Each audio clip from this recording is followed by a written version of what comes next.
Hello friends, आज हम पढ़ेंगे केंद्रीय बैंक, अर्थ, कार्य व व्यापारिक और केंद्रीय बैंक में अंतर।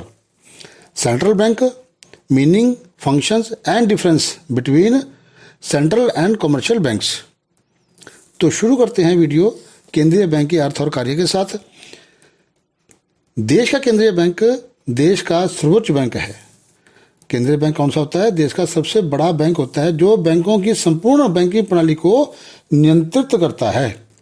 यह बैंक देश में सभी प्रकार के नोट छापता है और सरकार के बैंक का कार्य भी करता है।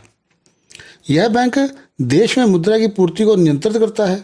भारत में देश का केंद्रीय bank reserve bank of India है।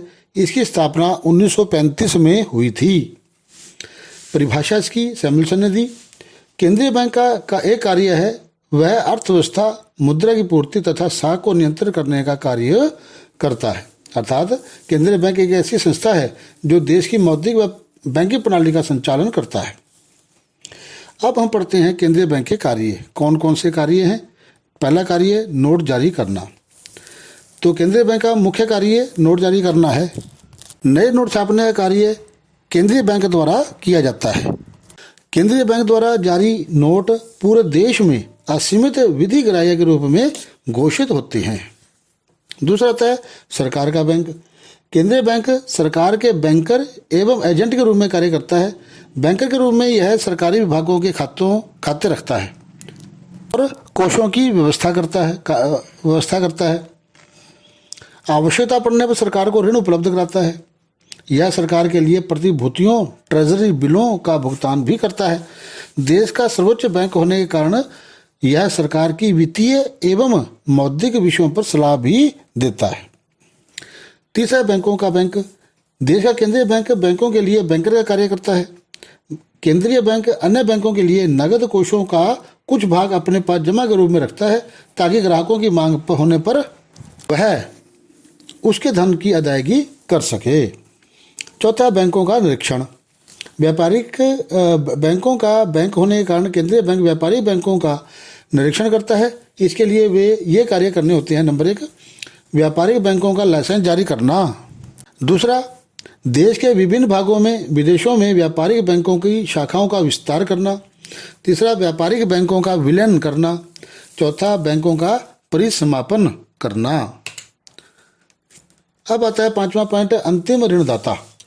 देश के अन्य बैंकों के लिए केंद्रीय बैंक अंतिम ऋणदाता के रूप में कार्य करता है। इसका अर्थ यह है कि जब किसी व्यापारिक बैंक को कहीं से ऋण प्राप्त नहीं होता, जब व्यापारिक बैंकों को कहीं से भी ऋण प्राप्त नहीं होता तो वह बैंक केंद्रीय बैंक से ऋण की मांग करता है और केंद्रीय बैंक उचित प्रतिभूतियों के आधार पर उसे ऋण उपलब्ध करवाता है। छठा पॉइंट है देश के विदेशी मुद्रा कोषों का संरक्षण। केंद्रीय बैंक अंतर्राष्ट्रीय कोषों के संरक्षण के रूप में कार्य करता है। देश की मुद्रा इकाई के बाहरी मूल्य को बनाए रखना केंद्रीय बैंक का महत्वपूर्ण कार्य है। सातवां, समाशोधन गृह का कार्य। केंद्रीय बैंक समाशोधन गृह का कार्य भी करता है। इसका अर्थ केंद्रीय बैंक दूसरे बैंकों का हिसाब किताब भी रखता है। हर एक बैंक का केंद्रीय बैंक में खाता होता है। अतः इन बैंकों के पास एक दूसरे के चेक आते जाते हैं जिनका भुगतान केंद्रीय बैंक करता है। आठवां, साख मुद्रा का नियंत्रण। केंद्रीय बैंक व्यापारी बैंकों की साख संबंधी क्रियाओं का नियंत्रण करता है। साख मुद्रा का आवश्यकता से अधिक प्रसार होने के कारण मुद्रास्फीति और कम होने पर अस्फीति के दोष उत्पन्न हो जाते हैं। इसी कारण केंद्रीय बैंक साख मुद्रा को निश्चित सीमाओं के अंदर रखने का प्रयास करता है। नौवां पॉइंट, आंकड़े एकत्रित करना। केंद्रीय बैंक आर्थिक सूचनाओं एवं आंकड़ों को इकट्ठा करता है। केंद्रीय बैंक देश के बैंकिंग, मुद्रा तथा विदेशी विनिमय संबंधी जो आंकड़े प्रकाशित करता है उनसे देश की आर्थिक प्रगति की गति को बहुत ज्ञान प्राप्त होता है। देश की आर्थिक गति का ज्ञान प्राप्त होता है। देश में आर्थिक नियोजन को सफल बनाने के लिए देश में जो हमारी नीतियाँ बनती हैं, आर्थिक नीतियाँ बनती हैं, उनको सफल बनाने के लिए ये सूचनाएं व आंकड़े बहुत महत्वपूर्ण सिद्ध होते हैं। 10वां आता है अन्य कार्य। बहुत से केंद्रीय बैंक अन्य कार्य भी करता है, जैसे नंबर 1 कृषि वित्त। कई देशों में केंद्रीय बैंक कृषि के विकास के लिए साख सुविधाएं की व्यवस्था करता है, उपलब्ध कराता है। दूसरा अंतर्राष्ट्रीय मुद्रा सम्मेलन। केंद्रीय बैंक अंतर्राष्ट्रीय मुद्रा सम्मेलन में अपने देश का प्रतिनिधित्व करता है। तीसरा आता है मुद्रा तथा बिल बाजार। केंद्रीय बैंक मुद्रा तथा बिल बाजार संगठित करने का कार्य भी करता है। चौथा फटे पुराने नोट वापस लेना। केंद्रीय बैंक फटे पुराने नोटों को वापस लेकर उनके स्थान पर नए नोट दे देता है। अब हम पढ़ते हैं केंद्रीय बैंक और व्यापारिक बैंक में अंतर। तो नंबर 1 उद्देश्य। केंद्रीय बैंक का उद्देश्य जनता की सेवा करना होता है, जबकि व्यापारिक बैंक का उद्देश्य लाभ कमाना होता है। दूसरा जनता के साथ लेन देन। केंद्रीय बैंक का जनता के साथ सीधा संबंध नहीं होता, जबकि व्यापारिक बैंक का जनता के साथ सीधा संबंध होता है। तीसरा सरकारी संस्था। केंद्रीय बैंक एक सरकारी संस्था है, जबकि व्यापारिक बैंक गैर सरकारी और सरकारी दोनों हो सकते हैं। चौथा आता है प्रतियोगिता। केंद्रीय बैंक व्यापारिक बैंकों से प्रतियोगिता नहीं करता, जबकि वह बैंकों के वह अंतिम ऋणदाता के रूप में कार्य करता है। 5वां पॉइंट है नोट जारी करने का अधिकार। केंद्रीय बैंक को नोट जारी करने का अधिकार होता है, जबकि व्यापारिक बैंक को नोट जारी करने का अधिकार नहीं होता।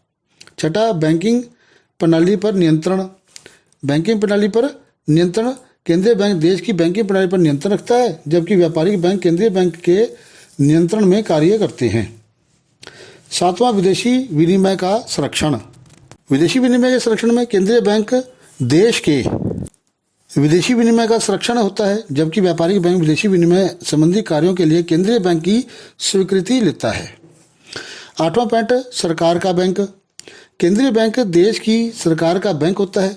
सरकार के सारे बैंकिंग कार्य केंद्रीय बैंक द्वारा संपन्न किए जाते हैं, जबकि व्यापारिक बैंक सरकार के कार्यों के लिए केंद्रीय बैंक के प्रतिनिधि के रूप में कार्य करते हैं। 9वां व्यापारिक बैंकों का बैंक। केंद्रीय बैंक अन्य व्यापारिक बैंकों का बैंक होता है, जबकि व्यापारिक बैंकों को अपनी जमा राशि का कुछ प्रतिशत केंद्रीय बैंक के पास नगद कोष के रूप में रखना पड़ता है।